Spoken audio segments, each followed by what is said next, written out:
सुहृदं सुलभं सुखदं स्वनुजं च सुखाय ममोघशरम् अपहाय रघुद्वहमन्यमहं न कथञ्चन कञ्चन जातु भजे।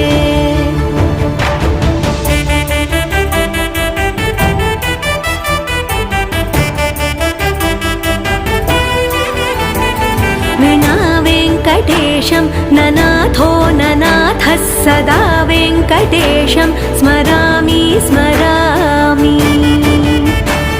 हरे वेङ्कटेश प्रसीद प्रसीद प्रियं वेङ्कटेश प्रयच्छ प्रयच्छ।